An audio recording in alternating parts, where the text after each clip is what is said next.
We are here. I'm here. And we're continuing a beautiful series called Nurture.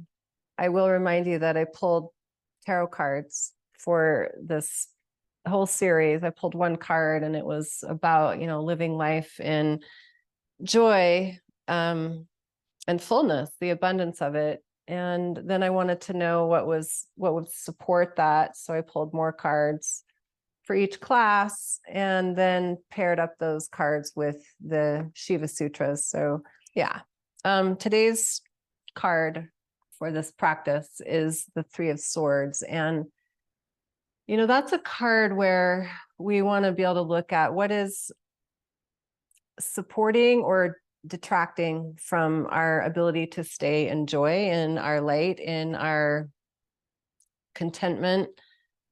And when we get pulled into other people's show, other people's experience of life, and we allow that to pull us out of our center and we get stuck worrying about them or really, not remembering that people's choices, their path is theirs. So one big example I can give you, this is my mom, and she's Alzheimer's, and I could worry about her all day, every day. And some days I do. And then I have to remember that she made choices long time ago. And if you want to get really wild and out there, even before she came into her body, she picked a path that said, yes, I'm going to experience this. And the one became the many through this beautiful light that is my mom. And so to not get too wrapped up in her journey, her path, and to let her choices be her choices, to let my choices be my choices. And Sutra 3.17 in the Shiva Sutras, I paired it with this, and it's about experiencing that this subjective world is the product of that the objective world is the product of subjective consciousness, and we can create anything we desire. This does hold true that your thoughts become your reality. Your way you attune to life will start to project itself onto the screen of your right now. So let's get clear. That's the title of this practice. Clarity. What does holding clarity within your field of vision look like, feel like, taste like, smell like?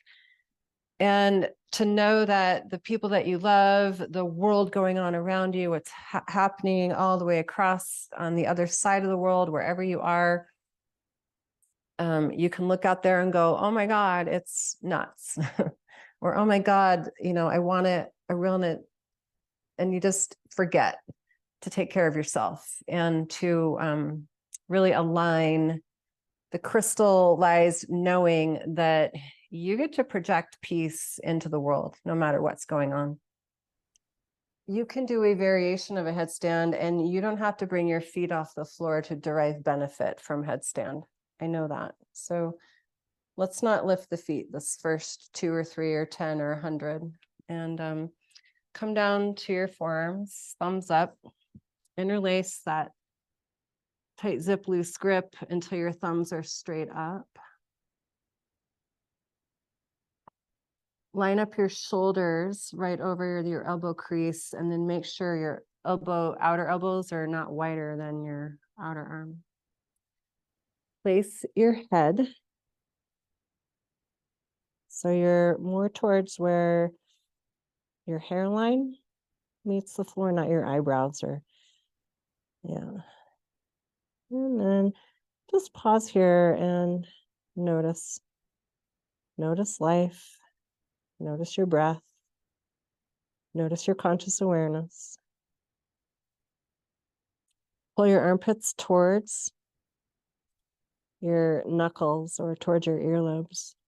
And then we'll lift your knees and take your feet really wide so you can get your hips higher. And all I want you to do is practice putting 100% of the energy down through your arms and where your head touches the mat. And then lifting your hips up. And breathe.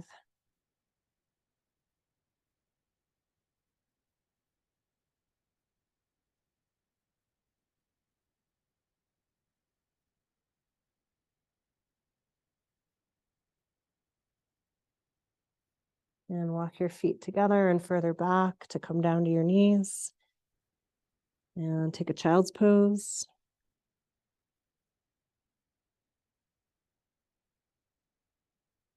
So that was already, I think, headstand number 5. If we consider all the shape shifting we've done and include those. So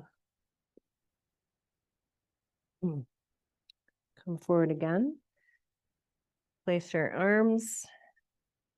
Do start with your knees further behind your hips than closer. What that'll do is help you elongate your upper back, your upper body, so that when you place your head, you've got more play in your middle upper back. Push down through the ulnar side of your wrist, the pinky side of your wrist. Push down through your whole forearm. And with your inhalation, slowly lift your knees. Keep your feet wide and walk them forward.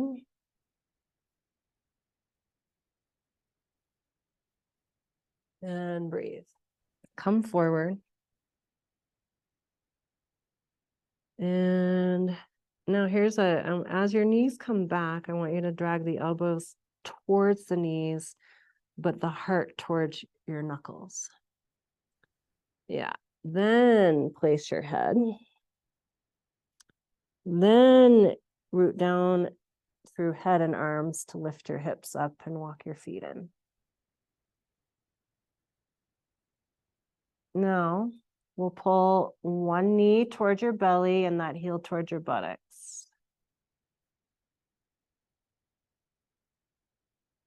Now see if you can make the spine longer. So you're going to push down through arms and head and literally try to lift your tailbone up towards the ceiling. Yeah, and then switch.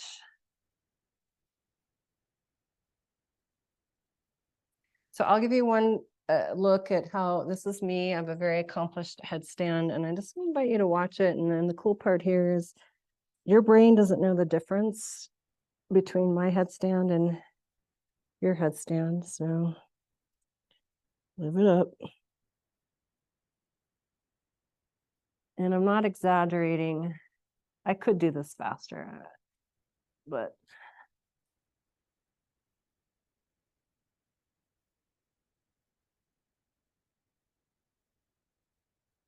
to get this other foot to actually get light, I have to pull in more with the leg that's off the floor. And that will make that leg lift. Then I'm going to go to here. And I'm going to find my butt and lift. And if that feels comfortable, like you're not going to go over the back of beyond, then you extend the legs. Because here's what I know. I would rather have you here, or here, or here, than pancaking over the back. Right? Yeah. So you just did one really mindful headstand. Well, actually, it's probably like your 10th. So you do you, and let the image of me doing me come into your consciousness, but pay attention to your reality. So set yourself down, attune to your breath, purposely not giving you a wall, not giving you a crutch, because you got to just breathe and trust. So try to get your hips up over your shoulders. And if that's not happening, you're going to keep working that action maybe for the next week or year. Pull knee to gut, heel to butt. And use the leg that's on the floor to help push the hips gently over the shoulders. Now the knee that's at your gut, pull it in more and root down through your arms and lift up through your spine until the foot that's on the floor gets light. Trust it. If you did this every day for a week, I know you'll find headstand. If you're in headstand and you're already rocking this, then you refined headstand and you are coming into conscious awareness of, I'm using the headstand to clear out the mind.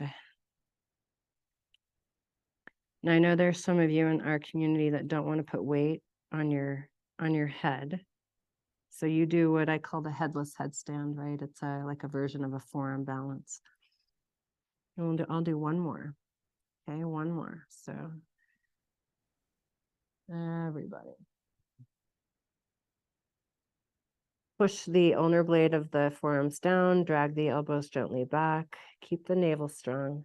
When you place your head, make sure you've got curve in the neck. And then use your core strength to lift you up.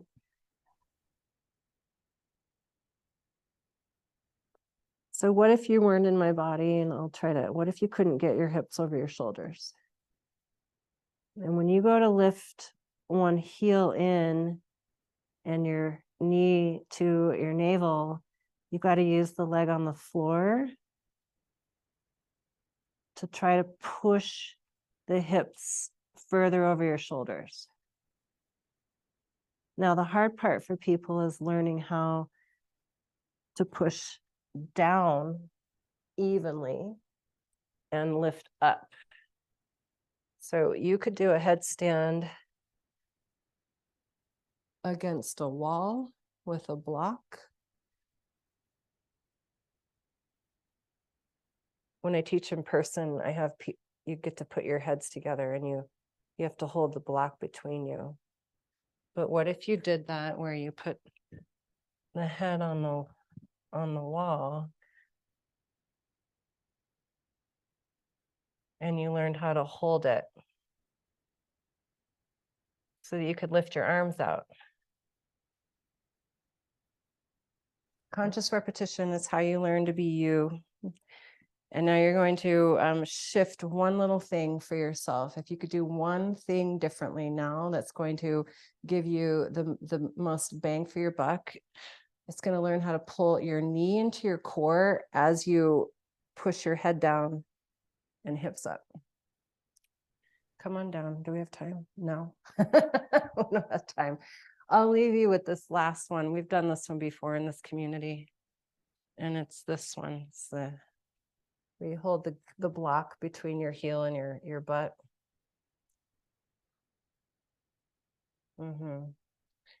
Because what's happening is you're not squeezing the heel to your buttocks. You're getting the knee into your core. So watch this. It's like a little cantilever.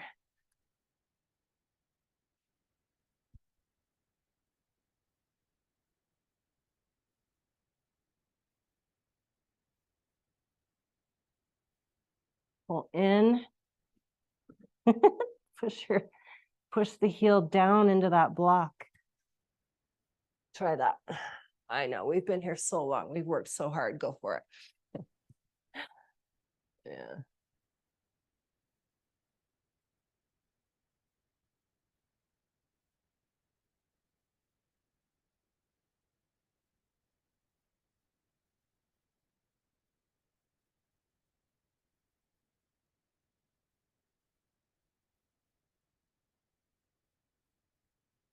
All right. Namaste.